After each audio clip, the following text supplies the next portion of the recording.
ನಮಸ್ಕಾರ ವಿಜಯ್ ಅವರೇ. ಸೊ ನಿಮ್ಮ ಪ್ರಕಾರ ಟ್ರೇಡಿಂಗ್ ಅಂದರೆ ಏನು? ಟ್ರೇಡಿಂಗಲ್ಲಿ ನಿಜವಾಗ್ಲೂ ದುಡ್ಡು ಮಾಡೋಕ್ಕಾಗುತ್ತಾ? ಸೊ ನಮ್ಮ ಆಡಿಯನ್ಸ್ಗೆ ಹೇಳ್ತೀರಾ? ಟ್ರೇಡಿಂಗ್ ಅನ್ನೋದು ನೋಡೋದಕ್ಕೆ ತುಂಬಾ ಸಿಂಪಲ್ ಆಗಿ ಕಾಣುತ್ತೆ, but trading is not easy as we think. ನಾವು ಅನ್ಕೊಂಡಷ್ಟು ಅದು ಸುಲಭ ಇರೋದಿಲ್ಲ. ನೀವು ಟ್ರೇಡಿಂಗ್ ಆಗಬೇಕು ಅಂತಂದ್ರೆ, ಟ್ರೇಡಿಂಗ್ ಮಾಡಬೇಕು ಅಂತಂದ್ರೆ ಫಸ್ಟ್ ಸ್ಟಾಕ್ ಮಾರ್ಕೆಟ್ನ ಬೇಸಿಕ್ಸ್ ನಿಮಗೆ ತುಂಬಾ ಚೆನ್ನಾಗಿ ಗೊತ್ತಿರಬೇಕು. ಇದ್ರ ಜೊತೆಗೆ ಟೆಕ್ನಿಕಲ್ ಅನಾಲಿಸಿಸ್ ಅಂತ ಕರೀತಾರೆ. ಈ ಟೆಕ್ನಿಕಲ್ ಅನಾಲಿಸಿಸ್ ಅಲ್ಲಿ ನಿಮ್ಗೆ ಏನು ಗೊತ್ತಾಗುತ್ತೆ ಅಂತಂದ್ರೆ, ಎಲ್ಲಿ ಎಂಟ್ರಿ ತಗೋಬೇಕು, ಎಲ್ಲಿ ಎಕ್ಸಿಟ್ ಮಾಡಬೇಕು, ಎಲ್ಲಿ ಟಾರ್ಗೆಟ್ ಅನ್ನ ಸೆಟ್ ಮಾಡಬೇಕು, ಎಲ್ಲಿ ಸ್ಟಾಪ್ ಲಾಸ್ ಇಡಬೇಕು, ಇದೆಲ್ಲವೂ ನಿಮಗೆ ಟೆಕ್ನಿಕಲ್ ಅನಾಲಿಸಿಸ್ ಮೂಲಕ ಗೊತ್ತಾಗುತ್ತೆ. ಅದಾದ್ಮೇಲೆ FNO ಮಾರ್ಕೆಟ್ ನಲ್ಲಿ ಒಂದು ಸಣ್ಣ ಅಮೌಂಟ್ ಇಟ್ಕೊಂಡು ಒಂದು 2-3 ವರ್ಷ ಆದ್ರೂ ನೀವು ಪ್ರಾಕ್ಟಿಕಲ್ ಎಕ್ಸ್ಪೀರಿಯನ್ಸ್ ಅನ್ನ ಮಾಡಬೇಕು. ಈ ಪ್ರಾಕ್ಟಿಕಲ್ ಎಕ್ಸ್ಪೀರಿಯನ್ಸ್ ಮಾಡಾದ್ಮೇಲೆ ನಿಮ್ಗೆ ಒಂದ್ಸಲ ಒಂದು ಎಡ್ಜ್ ಸಿಗಕ್ಕೆ ಸ್ಟಾರ್ಟ್ ಆದ್ಮೇಲೆ ದೆನ್ ಟ್ರೇಡಿಂಗ್ ಅನ್ನ ನೀವು ಫುಲ್ ಟೈಮ್ ಆಗಿ ಮಾಡಬಹುದು.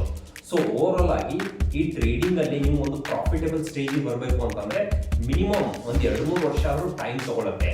ಅಲ್ಲಿವರೆಗೂ ನೀವು ಸೀರಿಯಸ್ ಆಗಿ ಲರ್ನ್ ಮಾಡಿದ್ದೆ ಆದ್ರೆ ದೆನ್ ನೀವು ನಿಜವಾಗ್ಲೂ ಪ್ರಾಫಿಟ್ ಅನ್ನ ಮಾಡಬಹುದು. ಅಲ್ಲಿವರೆಗೂ ಒಂದು 2-3 ವರ್ಷ ಆಗೋವರೆಗೂ ಯಾವುದೇ ರೀತಿ ಲಾಭವನ್ನ ನೀವು ಇಲ್ಲಿ ಎಕ್ಸ್ಪೆಕ್ಟ್ ಮಾಡೋಕ್ಕಾಗಲ್ಲ. ಸೊ ನೀವು ಟ್ರೇಡಿಂಗ್ ಅನ್ನ ಫುಲ್ ಟೈಮ್ ಆಗಿ ಕಲಿಬೇಕು. ಸೊ ನೀವು ತುಂಬಾ ಇಂಟ್ರೆಸ್ಟೆಡ್ ಇದ್ದೀರಾ ಅಂತಂದ್ರೆ ಇದು ಸಂಬಂಧಪಟ್ಟಂತ ಡೆಡಿಕೇಟೆಡ್ ಕೋರ್ಸ್ ಇದಾವೆ. You can learn the courses. Thank you.